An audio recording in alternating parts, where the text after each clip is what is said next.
बताओ किसने गाली दी? अहिर गणेरिया कुर्मी चोर धर सारे का टंगरी तोर। बताओ ये सोचने की बात है कि नहीं? और नौजवानों आपसे पूछ के जा रहा हूं, ये गाली किसने बनाई थी? आपकी जातियों का नाम लेकर के गाली बनाई। जय भीम जय भीम। उनकी बुद्धि 12 बजे के बाद खुलती है और आपकी पीढ़ी दर पीढ़ी ये सब सहते हुए आ रहे थे। मैं यादव जी लोगों से ज्यादा मुखातिब हूं, क्योंकि आजकल उन लोगों के लगा लगे लाठी में दम बा तो बाकी लोग क्योंकि समझे कि ना बा। और आपके ऊपर इतनी गाली बनाई गई, इतना अपमान। ये गाली किसी दलित ने बनाई थी क्या? ये गाली किसी आदिवासी ने बनाई थी क्या? ये गालियां आपकी जाति के नाम पर देखकर किसी मुसलमान ने दिया था क्या? फिर कौन था? आप भी जानते हैं और मैं भी जानता हूं। कुछ बात इशारे में कहने आपको आया। संविधान नहीं था तो खटिया पर बैठने में भी जाति देखी जाती थी। बताओ संत कबीर नगर के लोगों, सही है कि गलत? हमारी पीढ़ियों ने अपमान सहा है। आजकल के नौजवानों को लगता है कि धर्म खतरे में है, ये वाली बात कहकर के वो डंडा लेके धर्म बचावे चल जाता हूं। उनका परिवार खतरा में है, उनके पता नहीं है। रोटी खतरा में है, उसको पता ही नहीं है। एक गाय भैंस चराने वाले परिवार का बच्चा, एक किसान परिवार का बच्चा आजमगढ़ से निकलकर इलाहाबाद यूनिवर्सिटी पहुंचकर यूनिवर्सिटी टॉपर होता है, गोल्ड मेडलिस्ट होता है, दिल्ली यूनिवर्सिटी में पहुंचकर पीएचडी करता है, 21 साल की उम्र में प्रोफेसर बनता है, 14 साल प्रोफेसर रहता है। वो अपने दम पर होता है, किसी के एहसान और किसी के रहमो करम पर नहीं होता। परिवार वालों की मेहनत, उनका संघर्ष, मेरे परिवार वालों को कम से कम ये पता था कि मुक्ति अगर कहीं है तो शिक्षा से है, इसलिए उन्होंने पढ़ाया। तो बहुत दिन तक तो ये लगा कि परिवार वालों के चलते हम पढ़ करके यहां तक पहुंच पाए। लेकिन जब असली चेतना की पढ़ाई आई तब हमने ये समझा किसी किसान, कुम्हार, लोहार, बढ़ई, नाई, मोची, निषाद, मल्लाह के परिवार के बच्चे अगर आज यहां तक पहुंचे हैं तो ये संभव ही नहीं होता अगर इस देश में बाबा साहब का संविधान नहीं होता और मंडल कमीशन की रिपोर्ट नहीं होती। संविधान नहीं था तो खटिया पर बैठने में भी जाति देखी जाती थी। बताओ संत कबीर नगर के लोगों, सही है कि गलत? खटिया सबके लिए थी क्या? खटिया मालिक देख करके नहीं कहती थी कि मेरा मालिक बैठेगा, नौकर नहीं बैठेगा। जाति देख करके कहा जाता था कि हमारे सामने आप बैठ कैसे सकते हो? पैर में चप्पल पहनकर हमारे दरवाजे के सामने चल कैसे सकते हो? बताओ ये गलत है समाज का इतिहास की? सही है। पानी पीने से रोका गया इसी समाज में, देश के दूसरे देशों में आज तक आपको कोई ऐसा अन्याय नहीं मिलेगा। जिस तालाब में जानवर पानी पी सकता था उस तालाब का इंसान पानी नहीं पी सकता था, क्योंकि उसकी जाति अछूत बना दी गई थी। यह भारत में हुआ और कहीं इस तरह का आपको नहीं मिलेगा। और जिसे भगवान मानते थे उनके मंदिर में जाने से रोक दिया क्योंकि मंदिर अपवित्र हो जाएगा। बताओ सही है इतिहास की गलत है? बताओ भगवान अगर कहीं होगा तो इस बात को देख के खुश होगा क्या कि इंसान और इंसान में बांट दिया तुमने? किसी का सम्मान इतना ऊंचा कर दिया और किसी को अपमानित कर दिया कि उसकी जाति के नाम पर तुम गालियां देते हो। कानून बनाना पड़ा कि उस जाति का नाम अगर आप लोगे तो आपको जेल हो जाएगी। तब जाकर के अभी धीरे धीरे थोड़ी कमी आई है। बताओ गांव में गाली देना बंद हो गया है क्या? उसकी जाति के नाम पर गालियां हैं। हमारो घर दूर ना है, आजमगढ़ भोजपुरी आवल है ना। बताओ किसने गाली दी? अहिर गणेरिया कुर्मी चोर धर सारे का टंगरी तोर। बताओ ये सोचने की बात है कि नहीं? और नौजवानों आपसे पूछ के जा रहा हूं, ये गाली किसने बनाई थी? आपकी जातियों का नाम लेकर के गाली बनाई। फलाने का बुद्धि घुटना में। बताओ पुराने लोग जितने हैं, सुना है कि नहीं ये गाली? उनकी बुद्धि 12 बजे के बाद खुलती है और आपकी पीढ़ी दर पीढ़ी ये सब सहते हुए आ रहे थे। मैं यादव जी लोगों से ज्यादा मुखातिब हूं, क्योंकि आजकल उन लोगों के लगा लगे लाठी में दम बा तो बाकी लोग क्योंकि समझे कि ना बा। और आपके ऊपर इतनी गाली बनाई गई, इतना अपमान। ये गाली किसी दलित ने बनाई थी क्या?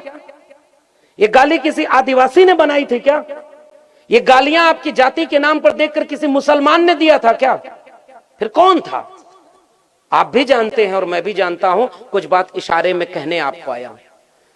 जो उन्होंने किया वो तो उनका काम था, हमारा और आपका काम क्या था क्या मनुष्य होने का सम्मान बराबर का हो सकता है कि नहीं? आप चौराहे पर जाओ और आज आपको कोई गाली दे दे, आपको दिन भर नींद नहीं आएगी, चैन से बैठेंगे नहीं। और अगर आपके हाथ में ताकत होगी तो कोर्ट मुकदमा करवाओगे, कोई अगर थप्पड़ मार दे तो उसको जेल भिजवाओगे। आप अगर ताकतवर हो तो उसको अगले चौराहे पर थप्पड़ मारोगे। क्या आप अपना अपमान सह सकते हो क्या? हमारी पीढ़ियों ने अपमान सहा है। आजकल के नौजवानों को लगता है कि धर्म खतरे में है, ये वाली बात कह करके वो डंडा लेके धर्म बचावे चल जाता हूं। उनका परिवार खतरा में है, उनके पता नहीं है। रोटी खतरा में है, उसको पता ही नहीं है। विश्वविद्यालय में जाने पर जाति नहीं पूछी जाती। विश्वविद्यालय में जाने पर सब छात्र होते हैं, सब प्रोफेसर बराबर का व्यवहार मानते हैं।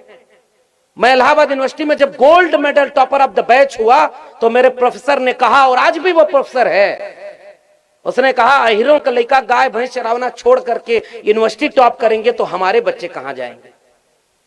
आप समझ रहे हैं ना कि इसका कब्जा ज्ञान पर था, शिक्षा पर था, रोजगार पर था, सम्मान पर था। और बाकी लोग प्रजा हैं। खेत में अनाज पैदा करो, बेगारी करो, हल चलाइए दिन भर, 2 रोटी दे दी जाएगी, देंगे। आजकल नया नया नारा दे रहे हैं। उनसे पूछिए कि बांटा किसने? अपने से बंट गए हम लोग। हमने पहले पैदा होते ही कहा कि हमारे नाम पे गाली बनाओ, हमारे नाम पे कहावत बनाओ, हमारे नाम पे मुहावरा बनाओ, हमें अपमानित करो। आपके यहां भी बहुत गालियां बनी होंगी, आप जाके घर जरा होमवर्क कर लेना। अभी मैं आ रहा था, ये सुबोध जी बैठे हुए हैं, इनके पिता, उनको आप लोग हमसे ज्यादा अच्छे से जानते होंगे।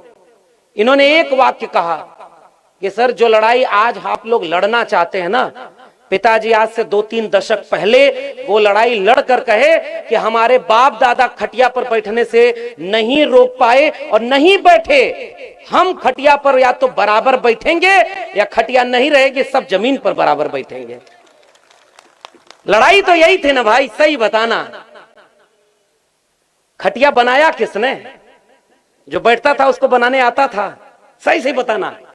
खटिया बनाने आता था, अनाज पैदा करने आता था, कपड़ा बनाने आता था, लोहे का काम करने आता था, लकड़ी का काम करने आता था, मिट्टी से बर्तन बनाने आता था। जब कुछ आता ही नहीं था तो वो राज कैसे करते थे?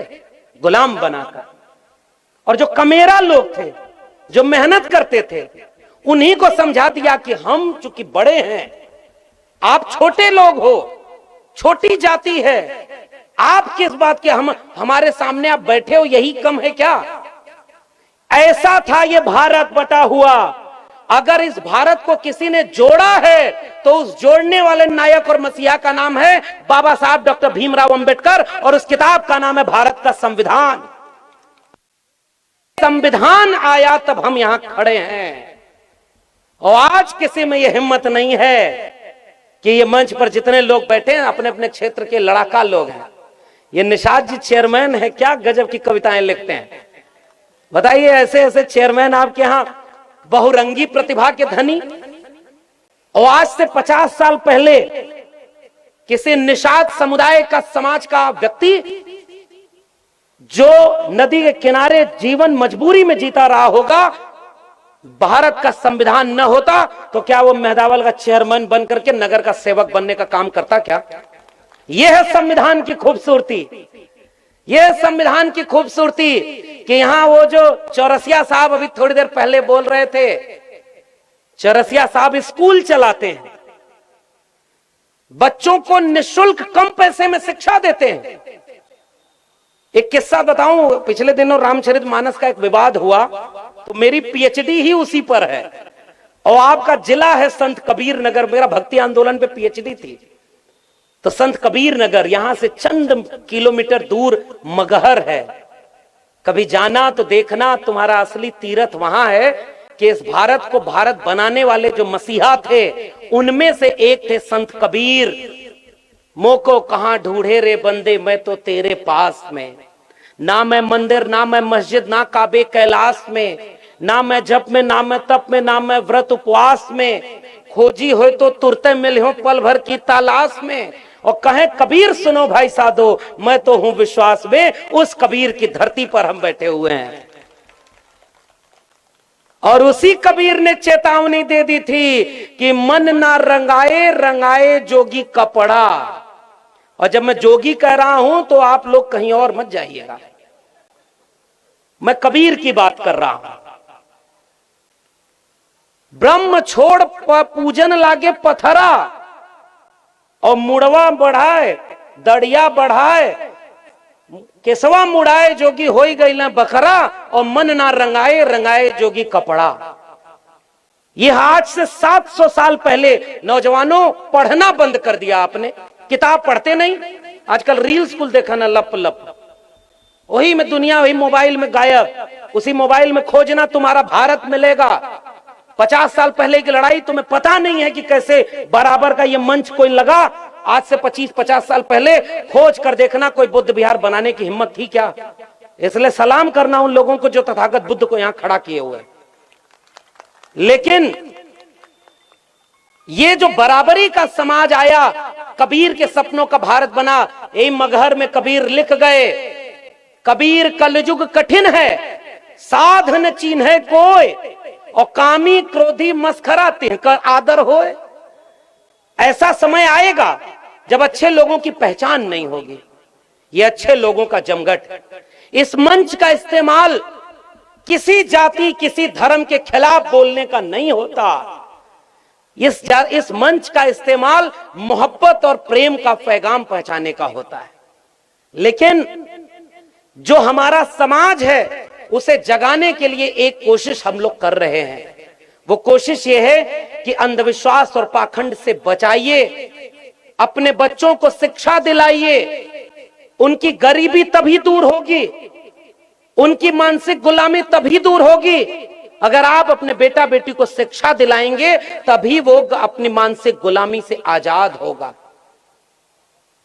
महात्मा ज्योतिबा फूले ने लिखा कि विद्या बिना मति गई, मति बिना गति गई, गति बिना वित्त गया, वित्त बिना शूद्र भये, एक अविद्या से न जाने कितने अन्याय अत्याचार हुए। संत कबीर नगर मेहदावल के लोगों, जरा पुराने लोग बैठे हैं, सोच कर बताना, आज से 25 साल पहले आपके घरों का कोई बच्चा स्कूल जा पाता था क्या? पैदा हुआ तो या तो किसी के खेत में मजदूरी करने को मोहताज हो गया, या तो चुपचाप अपना कमाने को मोहताज हो गया ताकि रात में उसके घर चूल्हा जले। पहली पीढ़ी पिछले 20 साल में पैदा हुई होगी कि गांव में थोड़ा भी जेब में अगर किसी ने 1 रुपया बचाया तो अब वो सोचता है कि अपने बेटा या बेटी को अच्छे स्कूल में एडमिशन करा दें। आप भी 1 रुपया बचाओगे, और अगर आपको शिक्षा की अहमियत पता है तो आप ये सोचोगे कि अपने बच्चे को अच्छे स्कूल में पढ़ाने भेज दें। जरा बताओ, संत कबीर नगर का कितना सरकारी स्कूल जहां फीस नहीं लगती, नाम मात्र की लगती है, उनमें अच्छी पढ़ाई होती है? बताइए, होती है क्या? यहाँ के सरकारी स्कूलों में अच्छी पढ़ाई होती है? जितने मास्टर होने चाहिए उतने हैं क्या? वहां जितना इमारत होनी चाहिए उतना है क्या? प्राइवेट स्कूल में चले जाओगे, चमचमाती इमारत, बढ़िया फीस, हर दिन का ड्रेस, किताब कॉपी, गाड़ी आती है स्कूल पहुंचाती है, बच्चा आता है घर। दोनों, एक लड़का सरकारी स्कूल में पढ़ा, एक प्राइवेट स्कूल में पढ़ा, बताओ दोनों में से आगे बढ़ने की गुंजाइश किसकी है? जोर से बोलिए ना। यहाँ भाषण थोड़े, कथा थोड़े होता कि एक बार ऐसा हुआ कि जब फलाने जी ने फलाने जी को बताया, आप कहेंगे जी अच्छा सुनिए, एक बार इलाहाबाद में पढ़ाई करता था तो इलाहाबाद में एगो पाखंडी बैठा तो कहा, उसी समय गुजरात में भूकंप आया था, तो कहा जानत हुआ गुजरात में भूकंप कैसे आ गया? तो कहा नहीं, कहा जैसे धरती गोल होती है ना, तो इलाहाबाद में कुंभ लगा तो सारी जनता इधर आ गई तो इधर से धरती थोड़ा उठ गई। सामने सब कहना अच्छा बाबा, कहा और का तो चाय पियावो। तुरंत वो सब गए तो बाबा चमत्कारी हुआ, आई कुल आज से चला था। आजकल टीवी पे नयका नयका बाबा कुल आ गल। हम छत्तीसगढ़ गए तो एगो नया बाबा और यहाँ घूमत उका तो 1 लोटा जल सभी समस्याओं का हल, मगर 1 लोटा जल में सारी समस्या का हल है। तो भाई लोटा तो सबके घरे में बा, जल भी यही बा। और कबीर लिख गए कि मछली न तरी जेकर जल ही में घर बा। कबीर 700 साल लिख गए और हम आज तक नहीं समझ पाए। तो चमत्कार के नाम पे अंधविश्वास फैल गया। और शिक्षा जागरूक करती है, शिक्षा समझदार बनाती है। आज से 50 साल पहले कोई बीमार होता था तो औषधि से उसकी बीमारी ठीक होती थी। आज अगर सर में दर्द भी होगा तो कहोगी कि एक पैरासीटामोल खा लें, बदन दर्द, सर दर्द, बुखार है तो कम होगा। मंत्र नहीं पढ़ते ना। और एक धर्म में नहीं, हर धर्म में पाखंड अंधविश्वास रहता है। विज्ञान और शिक्षा जैसे जैसे आगे बढ़ती है तो जीवन आसान हो गया। आज से सैकड़ों साल पहले पेड़ का पत्ता ओढ़ते थे, आज कपड़ा पहने हुए हो। ये किससे बना है? और एक को कपड़ा जितना आप लोग पहने हुए भी भारत का बना हो तो बता देना। ये जितना कपड़े का रेशम है, एक समय था जो भारत में बनता था, अब सब विदेश से आता है। मैन्युफैक्चरिंग यही होती है। जितना मोबाइल हाथ में लिए हो, एक भी मेड इन इंडिया हो तो बता दो। और सोने की चिड़िया कौन? हम। तो जब सोने की चिड़िया हम हैं तो हमारा सोना कहां गया? क्योंकि जो लोग रिसर्च करते थे, धीरे धीरे इस देश में उनको गुलाम बना लिया गया। किसी धोबी को किसने बताया होगा कि किस मिट्टी से कपड़ा साफ करते हैं? बताओ गांव के लोगों, मैं आपसे पूछना चाहता हूं। ये तो किसी धोबी ने ही खोजा होगा। किस मिट्टी से बर्तन बनेगा, किससे नहीं बनेगा, ये तो किसी कुम्हार ने खोजा होगा। कौन से पान के पत्ते से पान खाया जाएगा, चौरसिया समाज के अलावा कोई जान पाया हो तो बता दो। कौन सी लकड़ी से कौन सा हथियार बनेगा, ये किसी बढ़ई के अलावा कोई और खोज पाया हो तो बता देना। कौन से खेत में कौन सा अनाज पैदा होगा, कौन सी वनस्पति खा सकते हैं और कौन सी नहीं खा सकते, ये किसी किसान कमेरा और खेत में काम करने वाले खेतिहर ने बताया होगा। यानी जो रिसर्च करता था उसने इस देश को खोज करके दुनिया को खूबसूरत बनाया। जब आधुनिक विश्वविद्यालय बने तो आपके बच्चे बताओ उस यूनिवर्सिटी में पढ़ने जाते हैं जहां रिसर्च होता है? बाहर। इसलिए प्रोफेसर की डायरी पढ़ना। जब नई यूनिवर्सिटी बनी तो आपके यूनिवर्सिटी में कोई निषाद, कोई राजभर, कोई तेली, तमोली, अहिर, कुर्मी, ये कोयरी, ये कोई नहीं वहां है। तो फिर है कौन? देश चलाने वाले मुट्ठी भर लोग। मैं यही कहने आपसे आया हूं। बताओ, अगर आपकी आबादी इस देश में 90% है तो इस देश में विश्वविद्यालय में 90% प्रोफेसर आपके होने चाहिए कि नहीं? सीधा सवाल मेरा है। और ये लड़ाई इसीलिए किसी और के खिलाफ नहीं है, क्योंकि सोए हुए समाज को जगाना हमारी जिम्मेदारी है। जो 14 साल प्रोफेसर रहने के बाद नौकरी से निकाल दिया गया क्योंकि सच बोल रहा था। और ऐसा नहीं है कि किसी ने निकाला, हमने ऐसी नौकरी कबूल नहीं की जिसमें उन लोगों का गुलाम बनने की शर्त थी कि अगर नौकरी पानी है तो उनकी हां में हां मिला दो। तब मैं सोचा कि डॉक्टर भीमराव अंबेडकर तो कोई नौकरी नहीं किए। हमारे चैनल